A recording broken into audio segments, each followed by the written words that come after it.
मो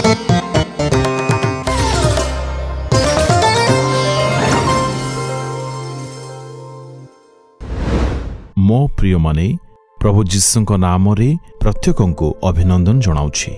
कौन सकाळ बेलारे आनंदित अछंती? जीशु आश्चर्यकारी अटंती। आपण ही प्रभुଙ୍କ भवन देखुछंती। परमेश्वर बहुत बड़ कार्य करिछंती।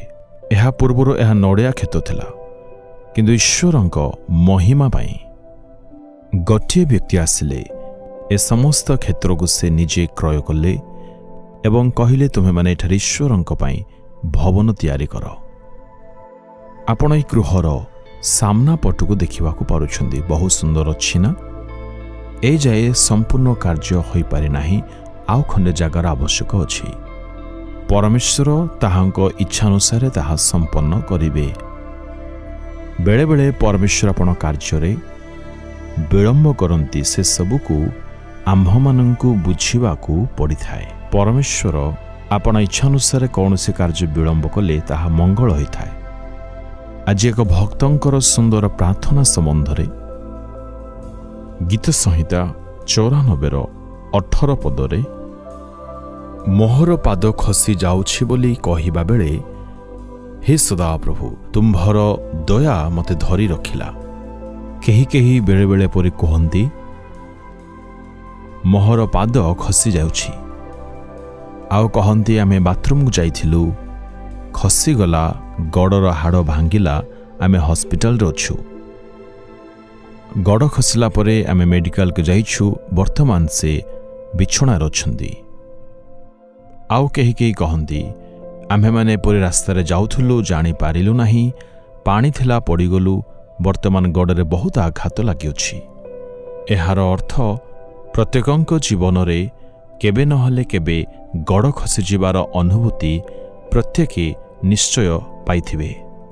हे प्रभु, जेबे मु कहिली मो पाद खसी जाउछि, तुम्भ अनुग्रह मते रक्षा कला।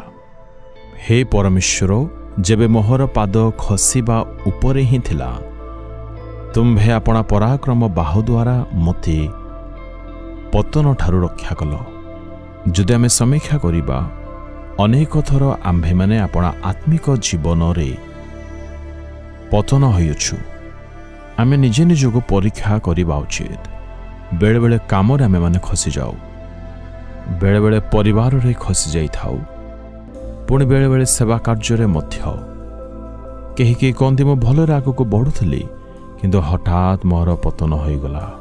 आत्मिक पतन देखागला। अचानक मोर कार्यक्षेत्र रे पतन आसिला। मो किपरि हेली जानि पालिनी।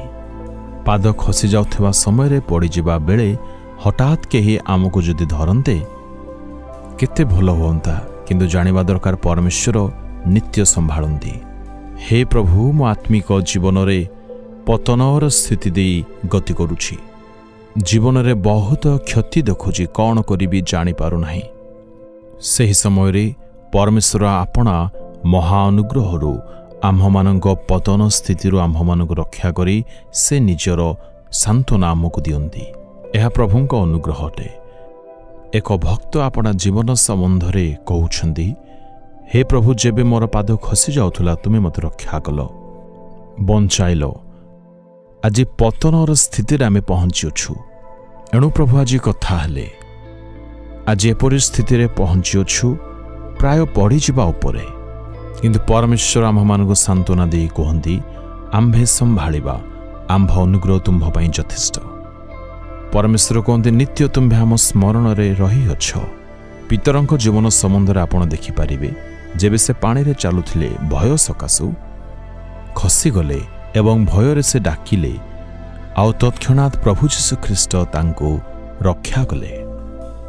आपण माने मध्य जदि जीवनर पतनावस्था रे प्रभु जीशु को डाक पकाइबे, से निश्चय आपणकर अवशुणी पतनावस्था आपणको रक्षा करिवे। प्रभु जीशु आपण हस्त प्रसार आपण को यह कहउछंती, मो पुओ मो झियो मु तुम्भको संभाळिबी, रक्षा करिबी। हे परमेश्वर, मु मो जीवन रे एपरि परिस्थिति रे आसीची, हुए तो मु पड़ी जाई पारे।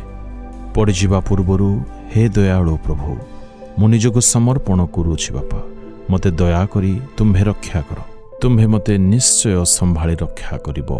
ଯୀଶୁଙ୍କ ନାମ ମାଗିଲି, ଆମେନ୍ ଆମେନ୍।